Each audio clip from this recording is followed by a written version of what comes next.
जय हिंद दोस्तों, मैं Suman Patel lead mathematics YouTube channel पर आपका स्वागत करता हूं। आज जो हम लोग एडिटोरियल वॉल्यूम बिहार दरोगा प्रीलिम्स का जो वॉल्यूम 2 आया है उसका प्रैक्टिस सेट नंबर 8 करेंगे। और आज से जो है अब कंटिन्यू प्रैक्टिस सेट एक डेली जाएगा, ठीक है।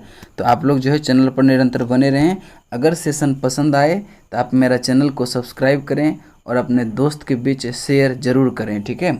और देखिए, अगर इसका पीडीएफ आपको प्राप्त करना हो तो आप मेरा टेलीग्राम चैनल लीड मैथमेटिक्स को ज्वाइन करें, वहाँ पे सारे सेट का पीडीएफ आपको मिल जाएगा, ठीक है। तो चलिए देखते हैं, चलते हैं पहला नंबर क्वेश्चन, ठीक है। पहला नंबर क्वेश्चन है, कह रहा है कि सक्षम अभियान की शुरुआत निम्न में से किस मंत्रालय के द्वारा की गई थी। तो इसका राइट आंसर जो होगा यह पेट्रोलियम एवं प्राकृतिक मंत्रालय द्वारा, यानी कि ऑप्शन बी आपका राइट आंसर होगा। हरित और स्वच्छ ऊर्जा के बारे में जागरूकता फैलाने के लिए यह अभियान शुरुआत किया गया, सक्षम अभियान, ठीक है। अगला प्रश्न है प्रश्न नंबर 2। वर्ष 2020 के लिए WTA player of the year award किस टेनिस खिलाड़ी को सम्मानित किया गया। किस टेनिस खिलाड़ी को सम्मानित किया गया, तो ये है सोफिया केनिन। सोफिया केनिन को ऑप्शन सी आपका राइट आंसर होगा। अगला प्रश्न चलते हैं प्रश्न नंबर 3। दिसंबर 2020 में भारत और किस देश ने पर्यावरण और जैव विविधता संरक्षण के क्षेत्र में समझौता ज्ञापन पर हस्ताक्षर किया है। तो इसका राइट आंसर जो होगा यह फिनलैंड के साथ किया है। ऑप्शन डी आपका राइट आंसर होगा, फिनलैंड। नेक्स्ट प्रश्न है प्रश्न नंबर 4। किस राज्य के नोंगपोक सिकमई पुलिस स्टेशन को केंद्रीय गृह मंत्रालय के द्वारा भारत का सर्वश्रेष्ठ पुलिस स्टेशन चुना गया। तो इसका राइट आंसर होगा मणिपुर के थौबल जिला को, मणिपुर के थौबल जिला। और किसके द्वारा यह चुना गया है, तो यह गृह मंत्रालय के द्वारा चुना गया है। किसके द्वारा, गृह मंत्रालय के द्वारा, ठीक है। तो ध्यान में रखेंगे, ठीक है। नोंगपोक सिकमई पुलिस स्टेशन को जो है यह भारत का सर्वश्रेष्ठ पुलिस स्टेशन चुना गया है, जो कि किस राज्य का है, मणिपुर का, ठीक है। अगला प्रश्न है प्रश्न नंबर 5। पूर्ण रूप से जैविक प्रदेश बनने वाला देश का पहला केंद्र शासित प्रदेश कौन है। अगर केंद्र शासित प्रदेश की बात करें तो यह लक्षद्वीप है, जो कि पूर्ण रूप से जैविक पहला केंद्र शासित प्रदेश बना है। और अगर हम बात करें कि पूर्ण रूप से जैविक प्रदेश बनने वाला पहला राज्य कौन था, तो वह सिक्किम था, जिसको 2016 में यह प्राप्त हुआ था, ठीक है। ध्यान में रखेंगे, ठीक है। नेक्स्ट क्वेश्चन है question number 6। The battle of belonging के लेखक, द बैटल ऑफ बिलोंगिंग के लेखक कौन है। तो इसका राइट आंसर होगा शशि थरूर। ऑप्शन डी आपका राइट आंसर होगा, शशि थरूर, ठीक है। और देखिए, इसका एक दो और पुस्तक है, why I am Hindu, why I am a Hindu, ये भी शशि थरूर का है, ये भी ध्यान में रखेंगे, ठीक है। और एक और है एन ईरा ऑफ डार्कनेस, ये भी शशि थरूर का ही है। अगला प्रश्न है प्रश्न नंबर आपका 7 नंबर प्रश्न है, कहता है कि all India open badminton championship 2020 की महिला एकल खिताब की विजेता निम्न में से कौन है। तो इसका राइट आंसर होगा ताई जुइंग, ताई जुइंग। ऑप्शन सी आपका राइट आंसर होगा। और अगर पूछे कि पुरुष विजेता कौन है, तो यह विक्टर एक्सेल सेन है, विक्टर एक्सेल सेन, ठीक है। ध्यान में रखेंगे। नेक्स्ट क्वेश्चन है क्वेश्चन नंबर 8। अर्जुन पुरस्कार 2020 के विजेता विशेष भृगुवंशी का संबंध किस खेल से है। तो इसका संबंध बास्केटबॉल से है। ऑप्शन डी आपका राइट आंसर होगा। अगला प्रश्न है 9 नंबर। हाल ही में किसे वर्ल्ड इंटेलेक्चुअल प्रॉपर्टी ऑर्गेनाइजेशन का महानिदेशक नियुक्त किया गया है। वर्ल्ड इंटेलेक्चुअल प्रॉपर्टी ऑर्गेनाइजेशन का महानिदेशक नियुक्त किया गया है डैरेन टंग को। ऑप्शन ए आपका राइट आंसर होगा। अगला प्रश्न है प्रश्न नंबर 10। जल शक्ति मंत्रालय द्वारा नवंबर 2020 में दूसरे राष्ट्रीय जल पुरस्कार 2019 प्रदान किए गए। इनमें से किस राज्य में प्रथम पुरस्कार प्राप्त किया है। किस राज्य ने प्रथम पुरस्कार प्राप्त किया है, तो यह तमिलनाडु ने किया है। ऑप्शन बी आपका राइट आंसर होगा। अगला प्रश्न है प्रश्न नंबर 11। नवंबर 2020 में किस वाद्य यंत्र के मशहूर वादक टी.एन. कृष्णन का निधन हो गया? टी.एन. कृष्णन का निधन हो गया। यह वायलिन है। ऑप्शन डी आपका राइट आंसर होगा। चलते हैं अगले प्रश्न की तरफ। अगला प्रश्न है, विश्व सुनामी जागरूकता दिवस किस तिथि को मनाया जाता है? विश्व सुनामी जागरूकता दिवस किस तिथि को मनाया जाता है? तो यह 5 नवंबर को मनाया जाता है। ऑप्शन ए आपका राइट आंसर होगा। नेक्स्ट क्वेश्चन है 13 नंबर, 27वें भारत सिंगापुर द्विपक्षीय समुद्री अभ्यास सिम्बेक्स 20 का आयोजन कहाँ किया गया? सिम्बेक्स 20 का आयोजन यह अंडमान सागर में किया गया। ऑप्शन बी आपका राइट आंसर होगा। चलते हैं अगले प्रश्न की तरफ। अगला प्रश्न है प्रश्न नंबर 14, कह रहा है कि हाल ही में भारत डच संयुक्त कृषि कार्य योजना में के तहत सब्जियों एवं फूलों के उत्कृष्टता केंद्र का शुभारंभ किया गया। यह कहाँ किया गया? यह केरल में किया गया। ऑप्शन ए आपका राइट आंसर होगा। केरल के वायनाड जिला में, ठीक है, केरल के वायनाड जिला में। नेक्स्ट है कि वैश्विक भूख सूचकांक 2020 में भारत का स्थान कौन सा रहा? देखिए, वैश्विक भूखमरी सूचकांक 2020 के अनुसार भारत का स्थान 54वां है, यानी कि 94 स्थान पर है भारत। और प्रथम स्थान पर अगर पूछे तो यह बेलारूस है, प्रथम स्थान पर बेलारूस। नेक्स्ट क्वेश्चन है क्वेश्चन नंबर आपका 16, एशियन पैरा खेल 2022 का शुभंकर होगा। एशियन पैरा खेल 2022 का शुभंकर जो होगा वह होगा फेई फेई। ऑप्शन ए आपका राइट आंसर होगा। और यह कहाँ होगा? यह चीन के हांगझोउ में होगा, चीन के हांगझोउ में।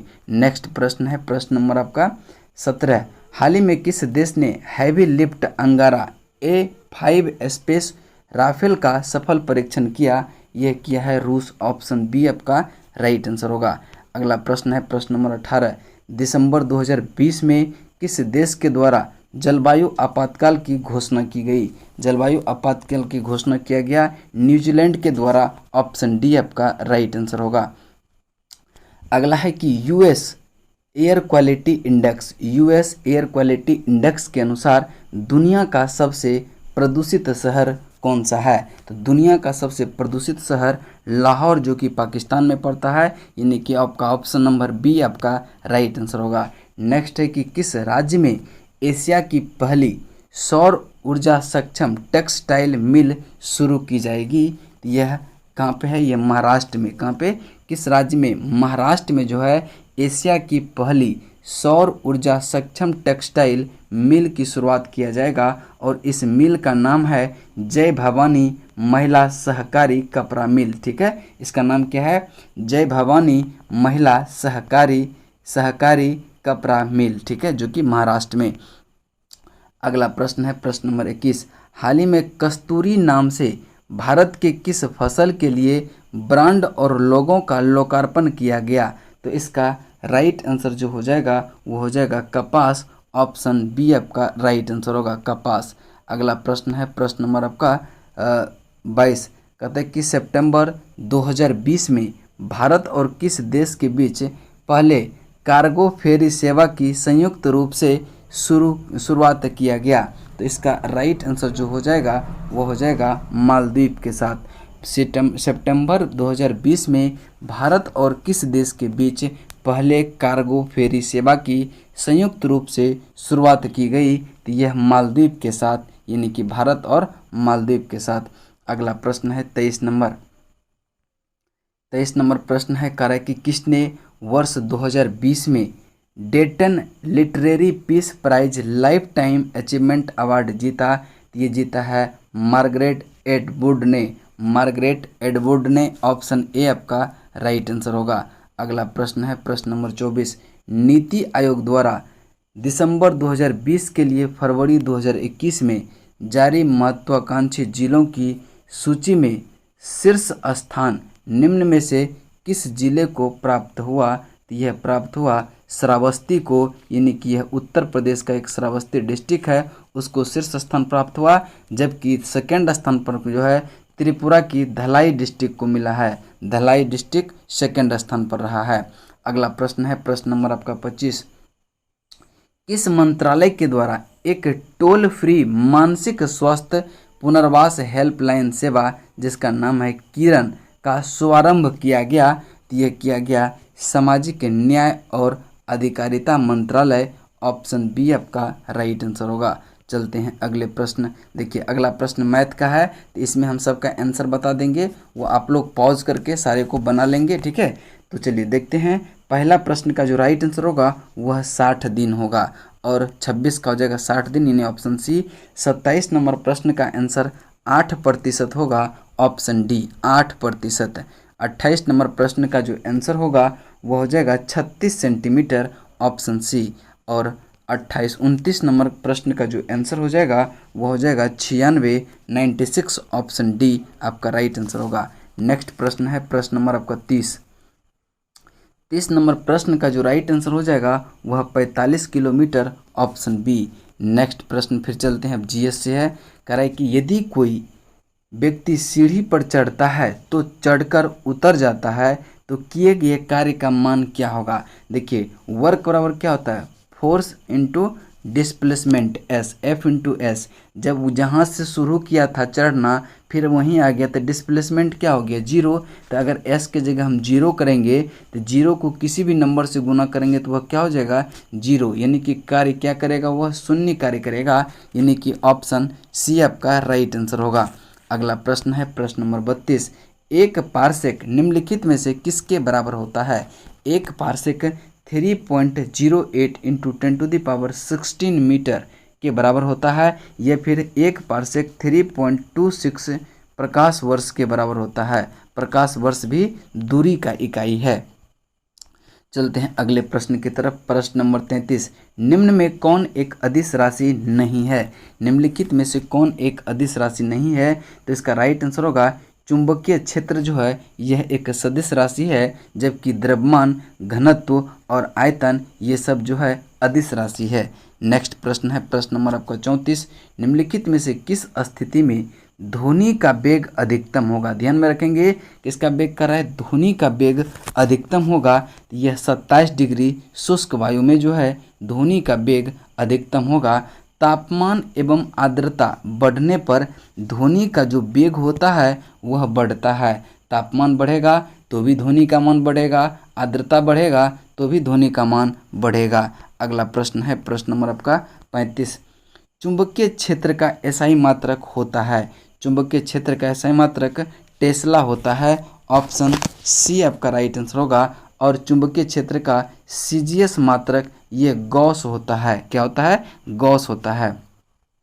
अगला प्रश्न है आपका 36 नंबर। 200 वाट के बल्ब प्रतिदिन 5 घंटा जलता है और 10 दिन में कितने यूनिट बिजली की खपत करेगा? तो देखिए इसको कुछ नहीं करना है, 200 गुना 5 घंटा प्रतिदिन चलता है और कितने दिन तक चलता है, 10 घंटा, ठीक है, 10 दिन तक चलता है। अब बटे क्या करेंगे 1000, तो 1000 3 जीरो से 3 जीरो कैंसिल हो जाएगा, 5 दूनी 10, 10 यूनिट का हो जाएगा। यानी 10 दिन में कितने यूनिट बिजली खपत होगा, 10 यूनिट का। अगला प्रश्न है प्रश्न नंबर आपका 37। यदि किसी वस्तु को पृथ्वी से चंद्रमा पर ले जाया जाए तो उसके द्रव्यमान पर क्या प्रभाव पड़ेगा? उसके द्रव्यमान, देखिए द्रव्यमान जो है वह कभी चेंज नहीं होता है, वह हमेशा अपरिवर्तित होता है, तो द्रव्यमान अपरिवर्तित होगा। लेकिन अगर पूछता कि भार में क्या परिवर्तन होगा, तो भार बराबर क्या होता है, m इंटू जी। तो यानी जी का मान जैसे जैसे बढ़ेगा भार का मान भी क्या होगा, बढ़ेगा। जी की मान अगर घटेगा तो भार का मान क्या होगा, जी का मान अगर घटेगा तो भार का मान भी घटेगा। ठीक है, चलते हैं अगले प्रश्न की तरफ। अगला प्रश्न है 38 नंबर। जब पानी में नमक मिलाया जाता है तो उसके क्वथनांक एवं गलनांक बिंदु पर क्या प्रभाव पड़ता है? तो क्वथनांक क्या होता है, बढ़ जाता है, जबकि गलनांक घट जाता है। यानी कि ऑप्शन ए आपका राइट आंसर होगा। ऑप्शन ए आपका राइट आंसर होगा। अगला प्रश्न है प्रश्न नंबर आपका 39 नंबर प्रश्न को देखते हैं। कह रहा है कि निम्नलिखित में से वह कौन सी घटना है जो केवल प्रकाश में होती है, ध्वनि में नहीं? तो इसका राइट आंसर होगा ध्रुवन जो है वह केवल और केवल प्रकाश में होता है, ध्वनि में नहीं होता है। अगला प्रश्न है 40 नंबर। अस्थिर अनुपात का नियम किस वैज्ञानिक ने दिया था? तो अस्थिर अनुपात का नियम जोसेफ प्रॉस्ट ने दिया था। आपका right answer option number C हो जाएगा। Option number C. ठीक है, चलिए अगला प्रश्न है, प्रश्न नंबर आपका 41 कहता है CO2 में निम्न में से किस प्रकार का प्रसंस्करण पाया जाता है। ये sp प्रसंस्करण पाया जाता है। देखिए CO2 में और C2H2 में भी और BeCl2 में और BeH2 में BeH2 ये सभी में जो है sp प्रकार के प्रसंस्करण पाया जाता है।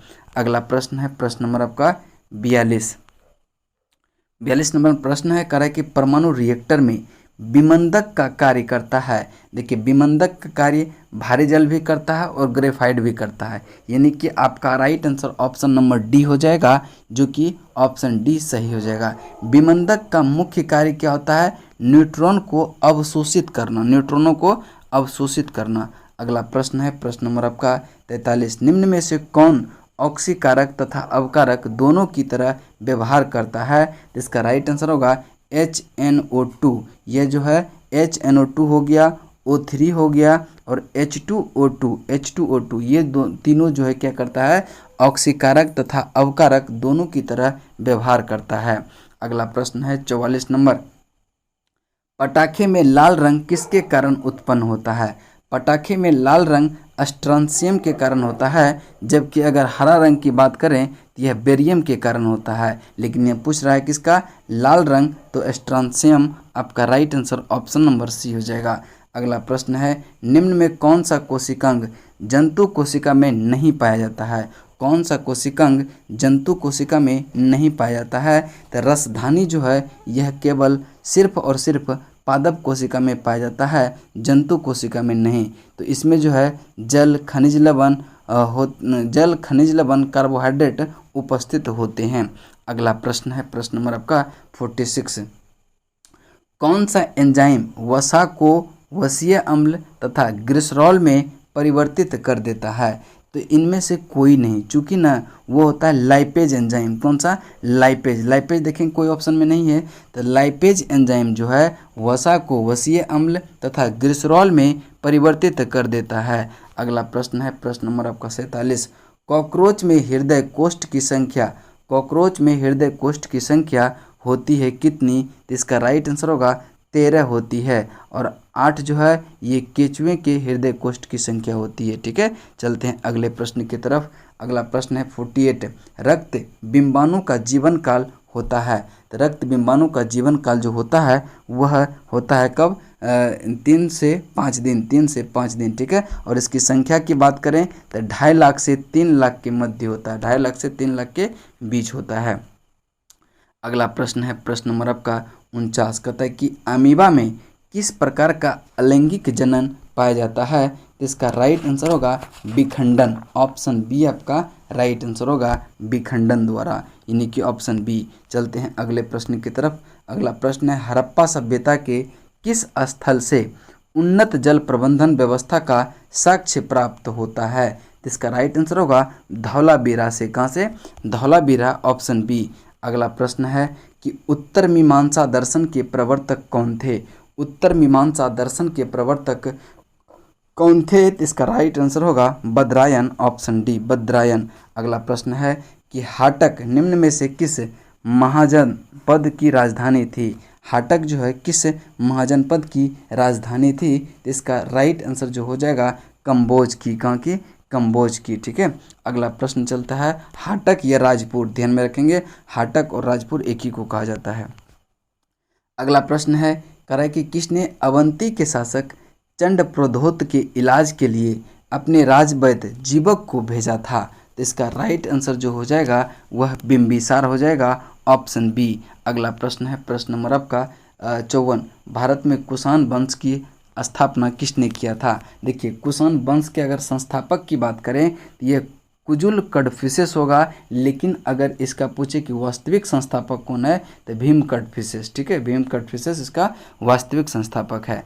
नेक्स्ट है कि तुगलकनामा की रचना किसने की। तुगलकनामा की रचना किसने किया था। तो ये अमीर खुसरो ने। किसने किया था, अमीर खुसरो ने। और इसमें जो है तुगलक वंश से संबंधित घटनाओं का वर्णन है तुगलकनामा में। ठीक है, अगला प्रश्न है 56 नंबर, दिल्ली सल्तनत के किस शासक को गुलामों का गुलाम कहा जाता है। तो गुलामों का गुलाम इल्तुतमिश को कहा जाता है? ऑप्शन बी आपका राइट आंसर होगा, ऑप्शन बी। अगला प्रश्न है प्रश्न नंबर आपका 57, कहता है कि दारुल सफ़ा की स्थापना किसने किया था? तो दारुल सफ़ा की स्थापना फिरोज शाह तुगलक ने किया था। और दारुल सफ़ा क्या था? एक खैराती अस्पताल था, खैराती अस्पताल था।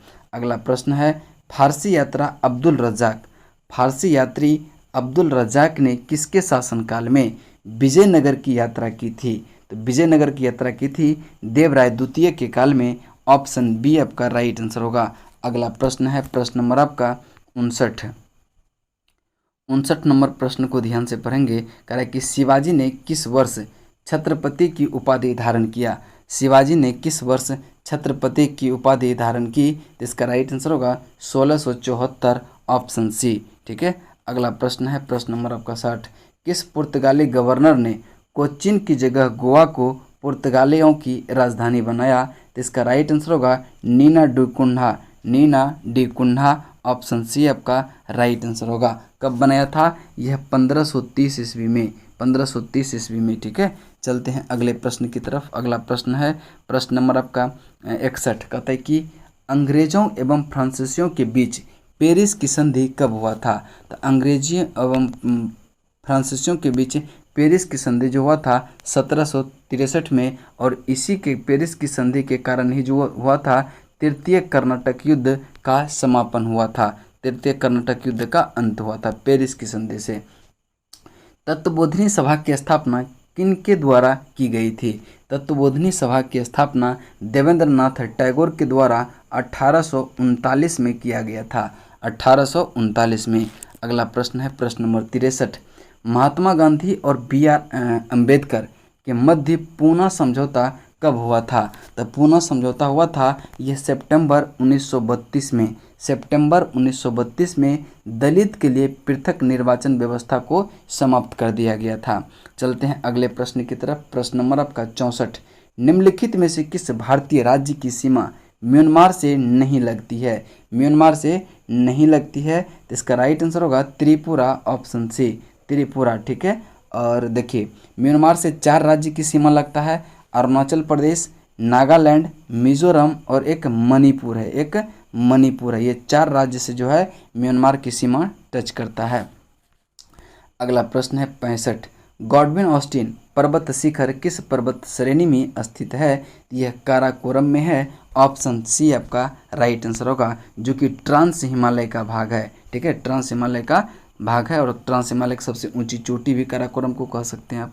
ठीक है, गॉडविन ऑस्टिन को। ठीक है। अगला प्रश्न है जुकू घाटी किस राज्य में है? जुकू घाटी नागालैंड में है। कहाँ पे है? नागालैंड में है। अगला प्रश्न है प्रश्न नंबर आपका 67, निम्नलिखित में से किस नदी का प्रवाह केवल भारत में है? तो देखिए ब्यास नदी का उद्गम स्थान रोहतांग दर्रे से निकलती है और हरिके नामक स्थान पर सतलज में मिल जाती है। तो यानी कि हिमाचल प्रदेश से निकलकर पंजाब में आकर मिलती है। इसका मतलब है कि ये पूरा भारत में ही प्रवाह करती है। और देखिए हरिके बैराज से ही क्या होती है, वहाँ से एक भारत का सबसे लंबी नहर इंदिरा गांधी नहर का उद्गम जो है हरिके बैराज के पास से ही होती है। तवा नदी किसकी सहायक नदी है? किस नदी की सहायक नदी है? तो इसका राइट आंसर होगा नर्मदा की, ऑप्शन सी आपका राइट आंसर होगा। देखिए वंज क्या है? बेंच और आपका और संग थे, और संगा, ये सब किसका है? ये सब नर्मदा की सहायक नदी है। अगला प्रश्न प्रश्न नंबर आपका 69, 69 नंबर प्रश्न है कि उत्तर पूर्वी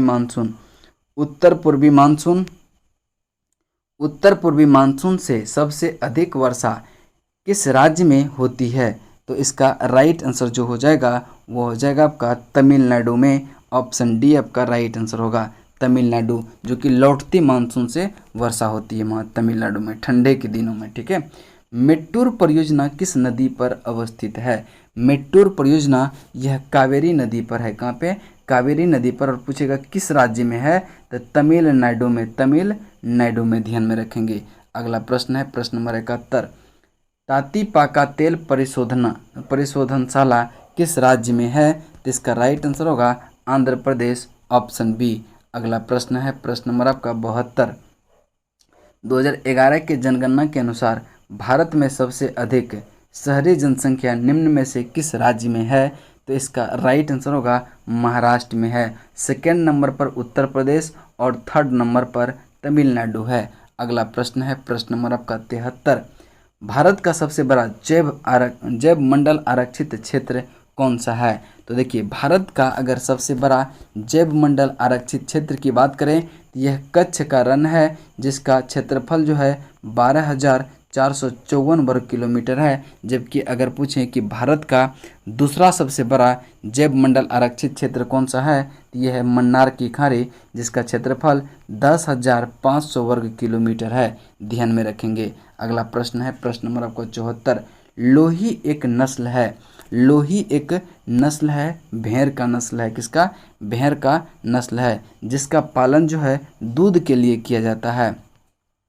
अगला प्रश्न है 75। भारतीय संविधान में संशोधन की शक्ति एवं प्रक्रिया का वर्णन निम्नलिखित में से किस अनुच्छेद में किया गया है? देखिए, संविधान के संशोधन की बात कर रहे हैं तो यह अगर भाग पूछता तो भाग 20 में, और अनुच्छेद पूछ रहा है तो 368। भाग 20 अनुच्छेद 368 संविधान संशोधन प्रक्रिया, ऑप्शन डी आपका राइट आंसर होगा। अगला प्रश्न है प्रश्न नंबर आपका 76।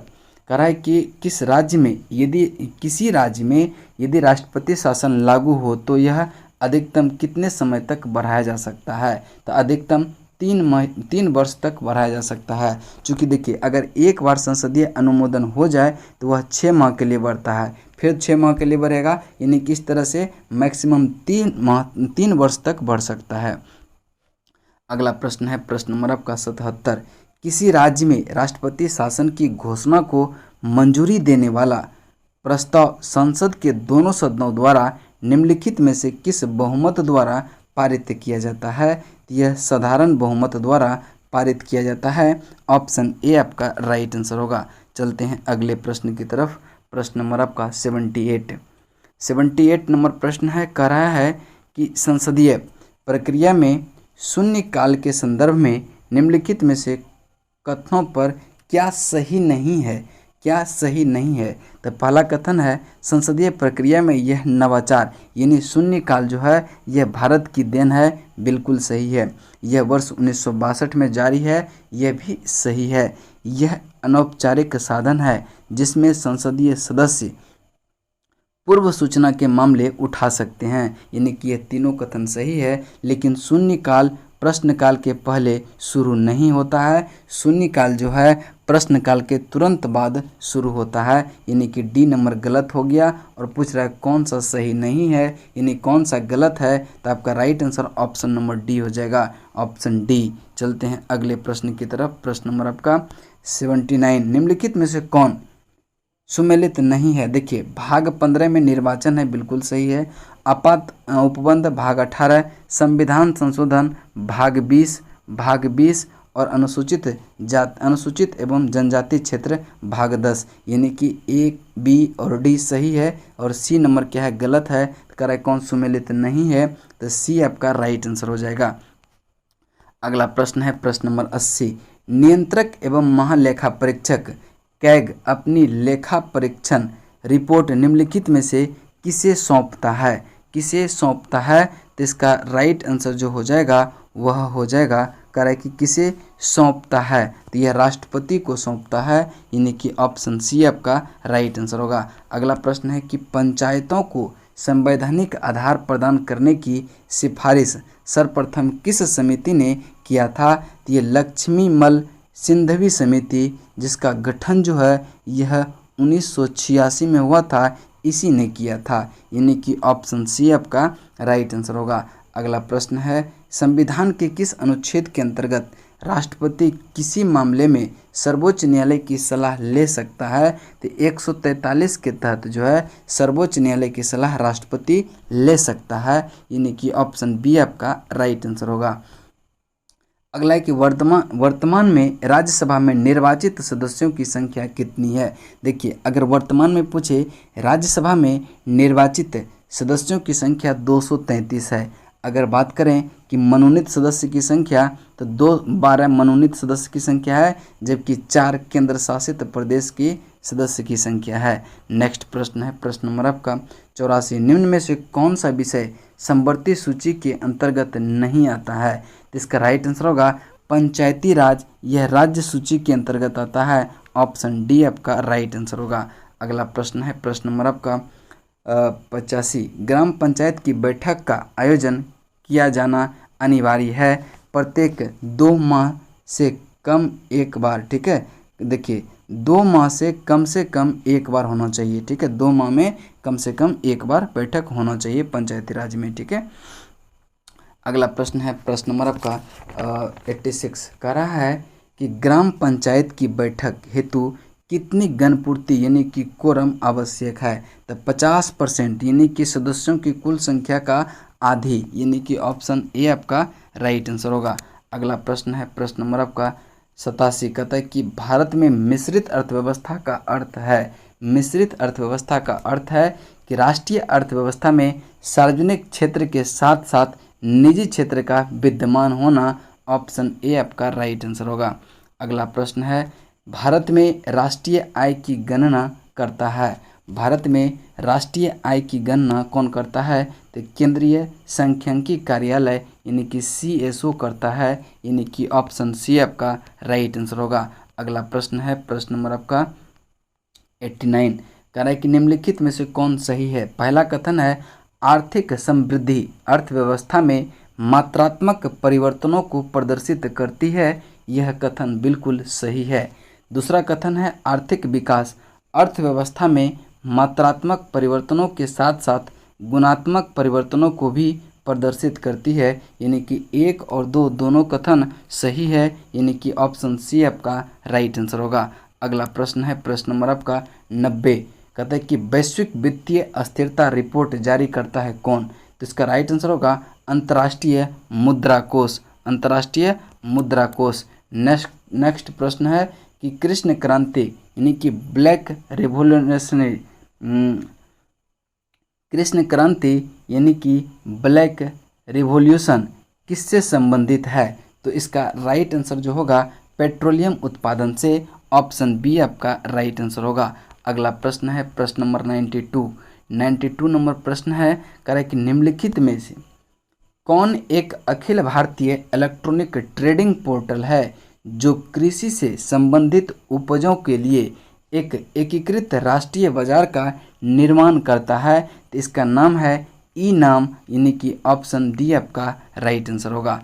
अगला प्रश्न है प्रश्न नंबर आपका 93, स्वतंत्र भारत की प्रथम औद्योगिक नीति की घोषणा कब की गई थी? तो यह 1948 में। ऑप्शन ए आपका राइट आंसर होगा। अगला प्रश्न है कि श्रम गहन उद्योग वह है जहां अधिक श्रमिकों की आवश्यकता होती है, यानी कि श्रम गहन उद्योग वहाँ है जहाँ की अधिक श्रमिकों की आवश्यकता होती है। अगला प्रश्न है प्रश्न नंबर 95, ग्रेट डिवाइडिंग रेंज किस देश में है? तो ग्रेट डिवाइडिंग रेंज ये ऑस्ट्रेलिया में है, जो कि ऑस्ट्रेलिया के पूर्वी तट के लगभग समानांतर है, यानी कि ऑप्शन सी आपका राइट आंसर होगा। रीगा निम्नलिखित में से किस देश की राजधानी है? तो रीगा जो है यह लातविया की राजधानी है, जबकि लिथुआनिया की राजधानी अगर पूछे तो विल्नियस है। क्या है? विल्नियस है। और कोसोवो की राजधानी पूछे तो प्रिस्टिना है, प्रिस्टिना कोसोवो की राजधानी है। जबकि मेसिडोनिया की राजधानी पूछे तो स्कोपजे जो है वह मेसिडोनिया की राजधानी है। अगला प्रश्न है 97, निम्न में कौन एक भू आवेष्टित यूरोपीय देश नहीं है? भू आवेष्टित यूरोपीय देश नहीं है, यानी कि कौन सा ऐसा देश है निम्न में से जो कि समुद्र से सीमा नहीं लगाती है? ठीक है, तो इसका राइट आंसर जो हो जाएगा वो लिथुआनिया हो जाएगा, क्योंकि यह बाल्टिक सागर से अपना सीमा साझा करती है, इसलिए से इसको लैंडलॉक देश नहीं कहेंगे। अगला प्रश्न है प्रश्न नंबर 98, यूनिसेफ का मुख्यालय कहाँ है? यूनिसेफ का मुख्यालय न्यूयॉर्क। ऑप्शन सी आपका राइट आंसर होगा, और इसकी स्थापना 1946 में हुआ था। अगला प्रश्न है प्रश्न नंबर आपका 99, कहता है कि वाटर कप किस खेल से संबंधित है? तो वाकर कप, देखिए वाकर कप किस खेल से संबंधित है? तो इसका राइट आंसर होगा गोल्फ से। किससे है? गोल्फ से, यानी कि ऑप्शन सी आपका राइट आंसर होगा। वॉकर कप गोल्फ से संबंधित है, राइडर कप भी गोल्फ से संबंधित है इस चीज़ को। प्रिंस ऑफ वेल्स कप भी, ये भी गोल्फ से संबंधित है। और डनहिल कप जो है ये भी गोल्फ से ही संबंधित है, इसको ध्यान में रखेंगे। अगला प्रश्न है कि रेड क्रॉस की स्थापना किस वर्ष हुई थी? रेड क्रॉस की स्थापना यह हुआ था 1863 में हेनरी डुनान्ट के द्वारा, यानी कि ऑप्शन सी बी आपका राइट आंसर होगा। देखिए आज जो है सेट नंबर 8 कंप्लीट हुआ। कल हम जो है इसी समय जो है सेट नंबर 9 लेके आएंगे, ठीक है, सेट नंबर 9, ठीक है। तो चलिए चलते हैं, फिर नेक्स्ट सेट में मिलते हैं। तब तक के लिए जय हिंद, जय भारत।